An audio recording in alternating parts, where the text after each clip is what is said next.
Hi மக்களே, வணக்கம். இன்றைக்கி நம்ம படித்ததில் பிடித்ததுன்றத ஒரு ஸ்டோரி நம்ம பார்க்கலாம். அலெக்சாண்டரோட ஸ்டோரியை நம்ம பார்க்கலாம். கிரேக்க நாட்டில் டயாஜெனிஸ் என்ற ஒரு ஞானி இருந்தாங்க. இவர் ஒரு நாள் ஆற்றங்கரை மணலில் சும்மா படுத்துக்கிட்டு இருந்தார். இந்தியா மீது படையெடுக்க கிளம்பும் முன் ஞானியை சந்தித்தார் அலெக்சாண்டர். நீ எங்கே போகிற, எதுக்காக போகிற என்று கேட்டார் ஞானி. நான் ஆசியா மைனரை வெல்லப் போகிறேன் என்றார் அலெக்சாண்டர். அதுக்கப்புறம் என்ன செய்ய போகிற? இந்தியாவை வெல்வேன் அப்படின்னு சொன்னார் அலெக்சாண்டர். அதுக்கப்புறம் என கேட்டார் ஞானி. உலகத்தையே வெல்வேன் அப்படின்னு சொன்னார்.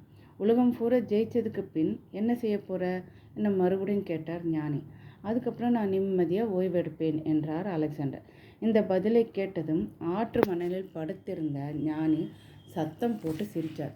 கொஞ்சம் தூரத்தில் படுத்திருந்த தன் நாயை கூப்பிட்டு, பாத்தியா இவர் சொல்கிறத, உலகத்தையெல்லாம் ஜெயிச்சதுக்கப்புறம் இவர் ஓய்வு எடுக்க போகிறாராம். ஆனால் நம்ம 2 பேரும் இங்கே ஒரு சின்ன இடத்த கூட ஜெயிக்காமல் நிம்மதியாக ஓய்வு எடுத்துக்கிட்டு இருக்கோம். இது பாருப்பா, ஓய்வு தான் உன்னுடைய கடைசி லட்சியம்னா இந்த அழகான ஆற்றங்கரையிலேயே எங்களோட நீயே இப்போ சேர்ந்துக்கலாம். கடைசியில் ஓய்வு எடுக்கிறதுக்காக வேண்டி ஏன் உலகம் பூரா துன்பத்தையும் துயரத்தையும் உண்டாக்கணும்? இப்போவே இங்கே நீ ஓய்வு எடுத்துக்கலாமே என்றார் ஞானி. நீங்கள் சொல்கிறது நியாயம்தான், ஆனால் நான் ஏற்கனவே கிளம்பியாச்சு. பாதியில் நான் பின்வாங்க மாட்டேன் அப்படின்னு சொன்னார். நீ பாதி வழியில் தான்ப்பா திரும்ப போகிற. ஏன்னா பயணம் முடிந்தால் யார் தான் இதுவரை திரும்பி வந்திருக்காங்க என்றார் ஞானி. அப்போது அது அலெக்சாண்டருக்கு புரியலை. ஞானி சொன்ன அந்த தீர்க்க தரிசனமும் பலித்தது. நாடு திரும்பும்போது பாதி வழியிலேயே அலெக்சாண்டர் இறந்து போனார்.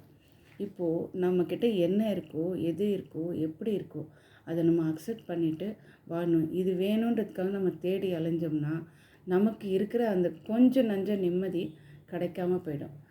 எப்படி இருக்கீங்க எல்லோரும்? நல்லா இருக்கீங்களா? நன்றி, வணக்கம், தேங்க்யூ.